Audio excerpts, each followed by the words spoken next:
D news junction मेरे यानी कि हर्षिता बजाज के साथ। लोकतंत्र बचाओ यात्रा निकालने वाले कंप्यूटर बाबा के समर्थन में आए विधायक विशाल पटेल और संजय शुक्ला। कहा, बाबा का आश्रम नगर निगम सीमा में नहीं आता है। महामंडलेश्वर कंप्यूटर बाबा द्वारा कांग्रेस की कमलनाथ सरकार को गिराने वाले 25 विधायकों को गद्दार बताते हुए लोकतंत्र बचाओ यात्रा निकाली जा रही है। इसी के चलते अचानक एक महत्वपूर्ण घटनाक्रम के अंतर्गत कंप्यूटर बाबा के गोमटगिरी के पास स्थित आश्रम एवं अंबिकापुरी स्थित आश्रम की नपती के लिए इंदौर नगर निगम ने नोटिस जारी कर दिए हैं, जिस पर अब काफी बवाल खड़ा हो चुका है। और इसी कारण बाबा के समर्थन में कांग्रेस के 2 विधायक विशाल पटेल और संजय शुक्ला बुधवार को सुबह कंप्यूटर बाबा के गोमतगिरी आश्रम पर पहुंचे और यहां पर उन्होंने बाबा से कहा कि हम पूरी तरह से आपके साथ हैं। दोनों विधायकों ने इंदौर के कलेक्टर मनीष सिंह को प्रमोटी कलेक्टर बताते हुए भाजपा नगर अध्यक्ष गौरव रंदिवे के इशारे पर कंप्यूटर बाबा को परेशान करने का आरोप लगाया है। पटेल साहब बताएं, आज यहाँ पर आप आए। ये जो मंदिर है ये आपको समझता है और नगर निगम ने नोटिस कंप्यूटर बाबा को दिया है, क्या कहना है?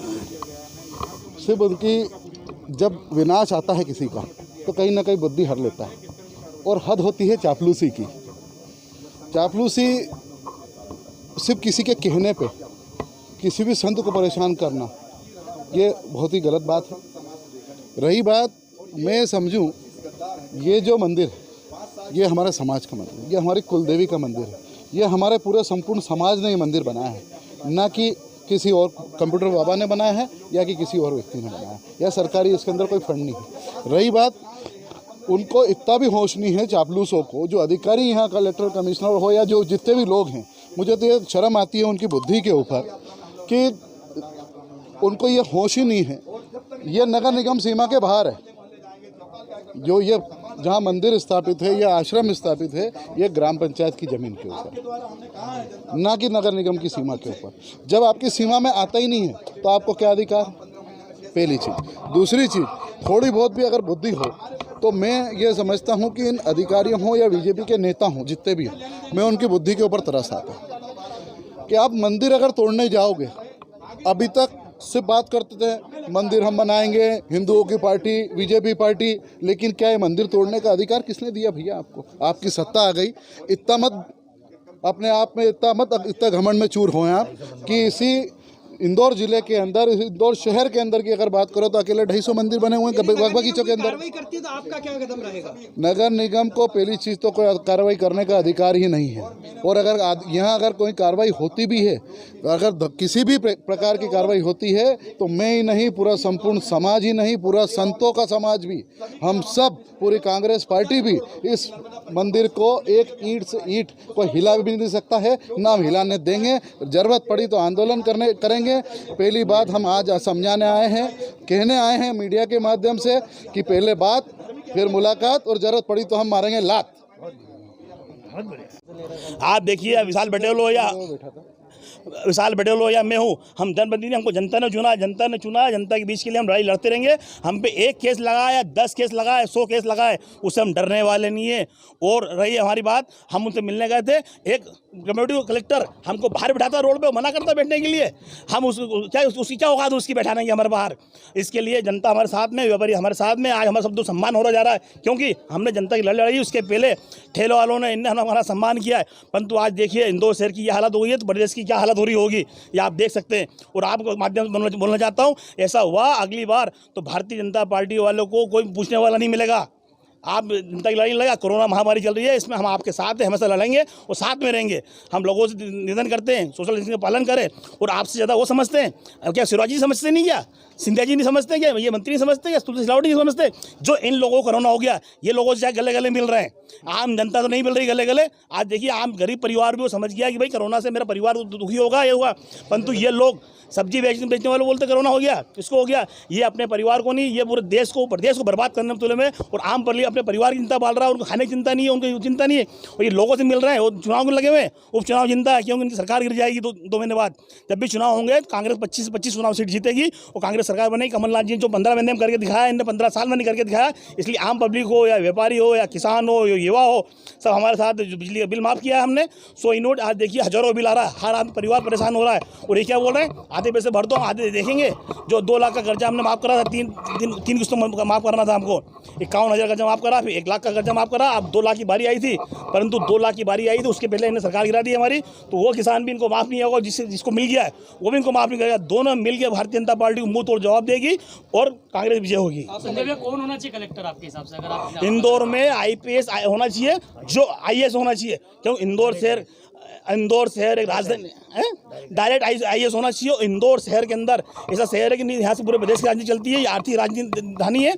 और आदरणीय शिवराज जी महीने में 4 बार इंदौर आते हैं और काम करते हैं, और उनने ऐसे कलेक्टर को भेज दिया पेमेडू, और जो इंदौर में कुछ नहीं कर पा रहा है। सिंह के नेतृत्व में 3 बार इंदौर नंबर। वहीं कंप्यूटर बाबा ने कहा है कि मेरे सिर्फ ये 2 आश्रम नहीं हैं, बल्कि अन्य 14 आश्रम और भी हैं। सरकार चाहे तो सारे आश्रम तोड़ दे, मंदिर तोड़ दे। और मैं तो कहता हूं कि 5 तारीख को जब अयोध्या में राम मंदिर का निर्माण होगा, तो किसी तारीख पर राम मंदिर निर्माण करने की बात करने वाली भाजपा देवी माँ का मंदिर भी तोड़ दे।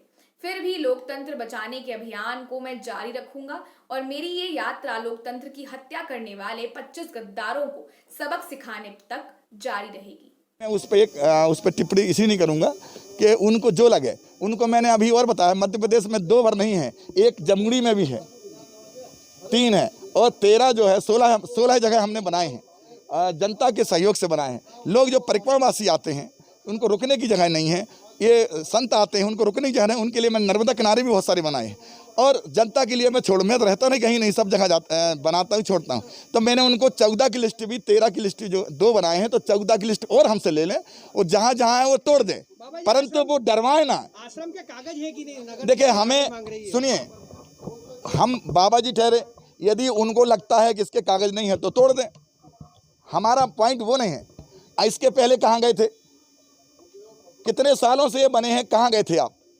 और इसके बाद भी कहाँ जाएंगे? अब यही जब हम लोकतंत्र खतरे में पहुंच गया तो हम लोग यात्रा निकाल रहे हैं तो आप डर गए। इसका मतलब आपने लोकतंत्र की हत्या की है। अरे भाई, आप एक्सेप्ट कर रहे हैं इस बात को कि हमने की है, तभी तो हमारे ऊपर बार कर रहे हैं आप। बार करने का और आगे पीछे मौका था। इस टाइम जो करना, ये जनता सब समझती है। उपचुनाव में तुम्हें बताएगी जिस ढंग से तुम ये काम कर रहे हो। शिवराज जी, ये पाखंडी काम, एक तरफ धर्म की बात करते हो, वहाँ राम मंदिर, मैं तो कहता हूँ तोड़ने का काम 5 ही तारीख रखो, 5 अगस्त, क्योंकि 5 अगस्त में भूमि पूजन है वहाँ अयोध्या में। 5 तारीख को वो करेंगे वहाँ, और तुम 5 तारीख को यहाँ पे मंदिर तोड़ो। एक तरफ मंदिर भूमि पूजन करोगे तो दूसरी तरफ मंदिर तोड़ने का काम करो, क्योंकि जब तुम्हें अधर्म का काम करना ही है, तुम्हें लोकतंत्र की हत्या करना ही है, तो ये करिएगा। मैं कहीं नहीं बोलूँगा।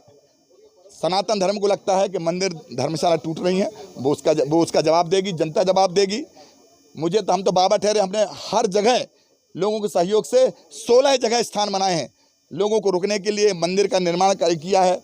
अब यदि सनातन धर्म को लगेगा कि हमें रोकना चाहिए तो रोकेंगे। कंप्यूटर बाबा नहीं, 1 मिनट और।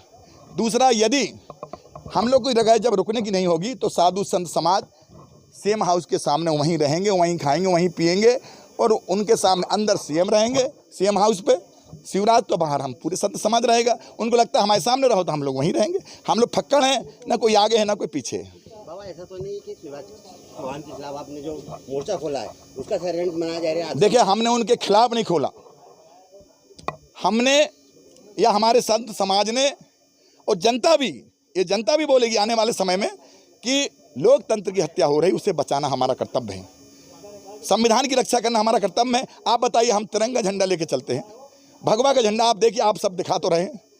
हाँ, और हमने कहा है कि आपको जहाँ लगे जनता जनार्दन वहाँ वोट दो, इन 25 गद्दारों को वोट नहीं देना है, क्योंकि इनको 5 साल के लिए चुना था और 15 महीने में वापस आ गए। ये जो यात्रा है, ये एक तरह से राजनीतिक यात्रा भी कही जा सकती है, लोकतंत्र की हत्या, क्योंकि साधु संत तो धार्मिक यात्रा निकालते हैं। देखो, जब धरती पर कष्ट हुआ तो भगवान का अवतार हुआ। जब ऐसी जरूरत पड़ी है तो साधु संत आगे आए हैं। जब लगा कि मध्य प्रदेश में लोकतंत्र की हत्या होने लगी, आज ये करेंगे कल वो करेंगे, तो हमारे तो यही चलेगा। जनता के ऊपर सारा लोड आएगा। ये खर्च किसके ऊपर आएगा? ये उपचुनाव आएगा तो कैसे आएगा? इसलिए संत समाज इसका विरोध करेगी, चाहे जो भी बलि चढ़ाना पड़े, चाहे संतों के टुकड़े कर दो, चाहे आश्रमों के टुकड़े कर दो, चाहे मंदिर के टुकड़े कर दो, पर संविधान के टुकड़े नहीं होने देंगे। जिस तरह से बीजेपी इस तरह के काम कर दिया, आपको लगता है आपकी जान को भी खतरा है? हाँ, मुझे तो वो इसके बाद मेरे मारने का भी है। मुझे लगता है शिवराज अब, क्योंकि जो सुरक्षा थी वो वापस कर ली, इसके बाद नोटिस दे दिए और इसके बाद अब तीसरा बचा हत्या करने का। तो मुझे लगता है कि लोकतंत्र की हत्या करते करते अब धर्म की हत्या करने लगे। अब ये धर्म की हत्या के बाद अब कंप्यूटर बाबा की हत्या करेंगे शिवराज। धन्यवाद। आप इसी तरह लगातार खबरों के लिए बने रहिए हिंदी न्यूज जंक्शन के साथ। धन्यवाद।